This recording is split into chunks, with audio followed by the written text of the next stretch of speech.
Glad to have you back. Now, quickly we go to the stock market to review the stock trading activities as it went down yesterday on the floor of NGX. Of course, the market, there was a rebound yesterday from what we had on Monday. Of course, 0.32% the market ended. Of course, in terms of volume of trade, 327.426 million naira, value at 3.368 billion in the days of 6,533 went down yesterday. Of course, in terms of market cap, 38.9 trillion naira. Of course, don't forget that this market cap may be reduced because the Union Bank of Nigeria is about to be delisted from the Nigerian Stock Exchange. The bank was listed on the NGS in 1971, and now the bank has written to the NGS seeking the approval for the company to be delisted from the NJX. So if you are a shareholder of that company, you don't have to worry, because of course the scheme consideration has also been approved for them to pay you 7 naira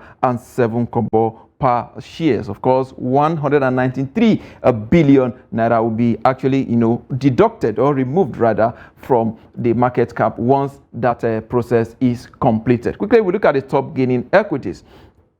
Top gaining equities from yesterday, we have NFM gaining 10% to close at 19 naira and 80 kobo. Mikio also remains strong there as well, since it got listed on NJS to close at 9 naira and 9.98%. I beg your pardon. Of course, silencing also closing positive 9.97%. Of course, on the day to close at 3 naira and 75 kobo. Let's look at the top losing equities by percentages. Of course, 9.76% down there. Restarex down there. FTN Cocoa, one of the revelation in the market this year, also down 9.29% to close at 1 naira and 66 kobo. Of course, mutual benefits also down 5.77% to close at 49 kobo per shares. Let's look at the top trading equities. The activity chart is showing that Japan Gold Ventures topping the table there. 4.7 million volume of shares were traded yesterday, followed by Fidelity Bank 36.4 million shares, and of course United Bank for Africa UBA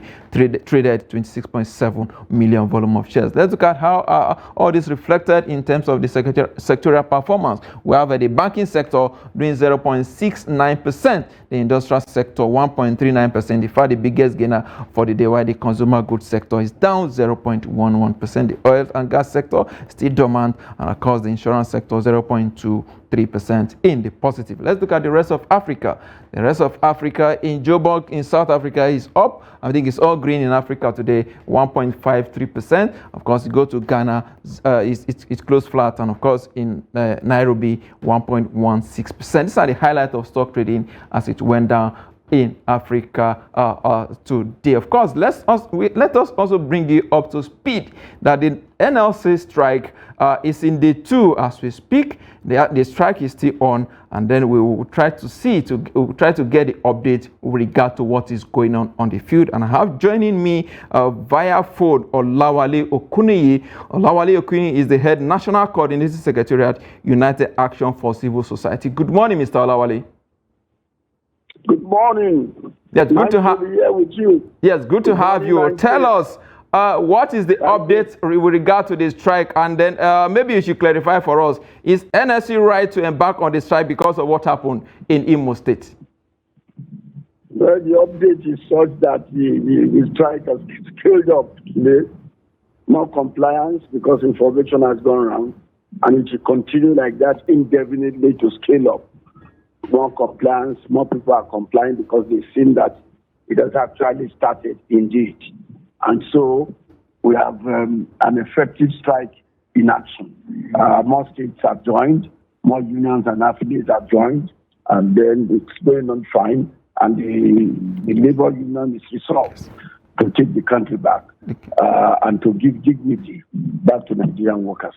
Well, I also feel that the union, the Congress, both TUC and the NLC are quite right to have embarked on this strike, given the dehumanization of their institution, the brutalization of their institution, as embodied in the person of the Congress president of the Congress, Ajiro Joe. It's an injury to one for us in the struggle is an injury to all. There is no way you can separate the institution of the presidency of the workers from the working people of Nigeria. It's not possible. That is the embodiment of the authority. They repose that power on him. And I don't know, you can't dehumanize, they have dehumanized and desecrated that institution by the fact of that brutalization, which was enabled by the police, which of course is an embodiment of, is the epitome of the Nigerian state and the Nigerian presidency. So the unions, the affiliates, the Congress is right and justified to have embarked on this strike, and also tying it with the fact of the non-committer attitude of the state to the agreement reached on the first subsidy removal. All right, comrade, let's look at it now. There is a court order, stopping NLC and, of course, TUC from embarking on this strike. By taking this action, don't you think the NLC is disobeying court order? How many court orders the tinubu government disobeyed? Emefiele and that of Bawa, the one in EFCC, and so on and so forth. Even the previous government, the Showore order and the rest. Government should give a example, but even the NLC and we have not been served to this. It was the same court order they have used previously to truncate the struggle of the Nigerian workers.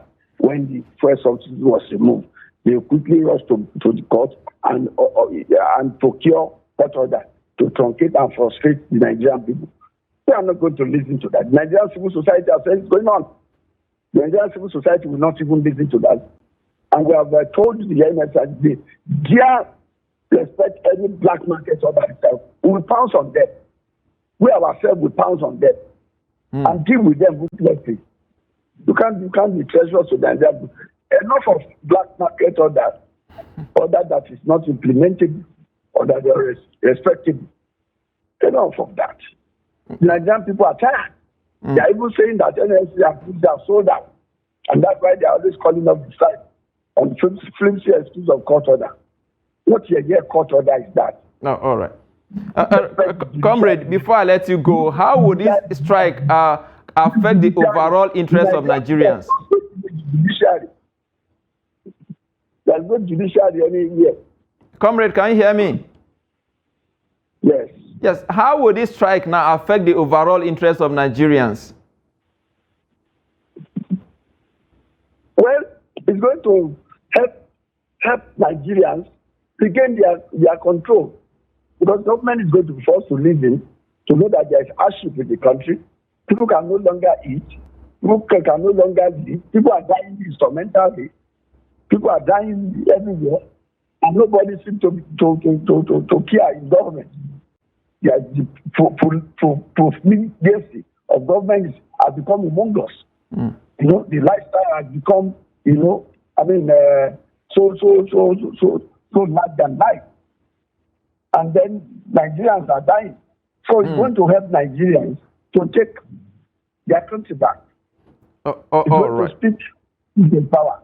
So that's what is going to help Nigerians tremendously. Yes, we are suffering already. And in any case, people are already dying. Shouldn't they make this sacrifice? All right.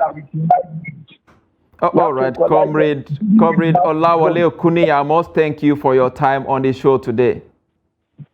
Thank you very much. Thank you very much. We'll remain in touch with you to get all the updates that we need to know right here on the field where you are. Yeah, they should sit at home and do neighborhood protest until government needs it. Thank you very much. Thank you very much, Comrade.